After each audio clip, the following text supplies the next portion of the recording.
Next. Madam वो college fees के लिए थोड़ा सा लोन चाहिए था।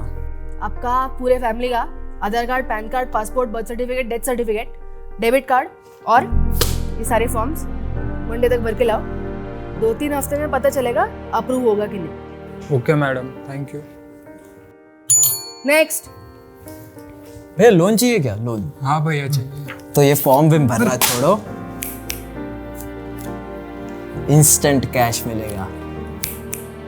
बस आपको एक छोटा सा यहाँ पे साइन करना पड़ेगा और ये कैश आपकी हो जाएगी।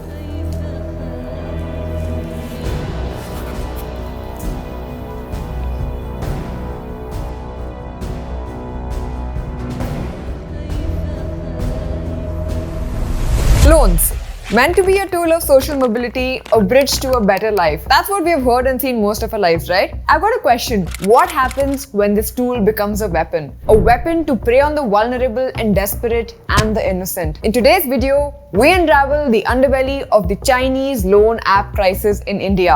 This recently came to light as a 22-year-old engineering student from Bangalore ended his life because he was unable to repay a loan he took from one of these Chinese loan apps. So we started digging. The numbers we found were staggering. You know, over 13,000 complaints have been launched with the Reserve Bank of India against these digital lending apps from April 2021 to November 2022.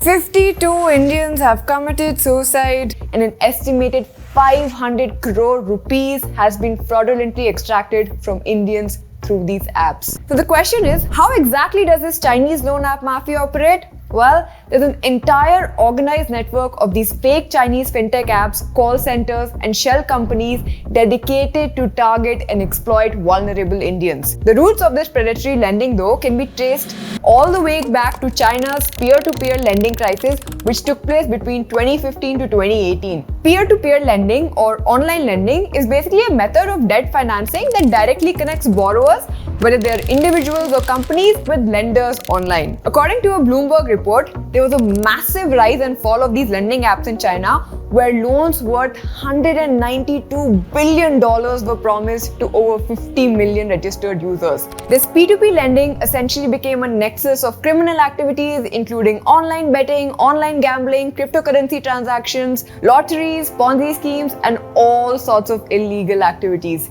In fact, in 2018, the situation was so bad that the victims of the troubled online lending platforms gathered in a city in China, filling whole of the largest local sports stadiums in the city.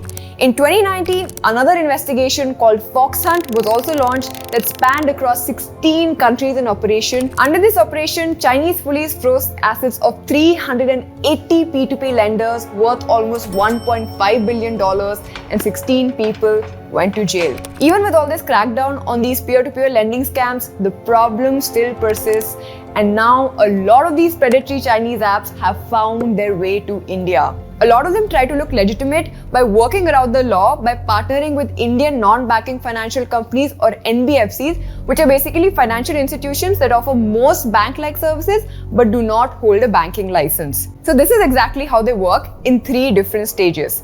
Stage 1 is the bait. These fake Chinese loan apps front themselves as a fintech company, and most of these victims find them either directly on the Play Store or through ads on Facebook, SMS, and WhatsApp. Just imagine, okay, you're a student struggling to pay your education loan. An ad pops up on your screen, get a 20,000 rupees loan with no interest. It's obviously enticing, right? It's tempting. So you download the app, and before you know it, you're in a web of debt. And once this app is downloaded, like any other app, they'll ask you for permissions to access data from your gallery, contacts, SMS, email, location, microphone, and many of us might even end up giving them this because they seem safe, right? We downloaded them from the Play Store, they have NBFC licenses, but the truth is far from it. Now let's come to stage 2, that's the loan. According to CNN, Aditya Sharma from Delhi applied for a loan of around 50,000 for a period of 6 months from one of these apps.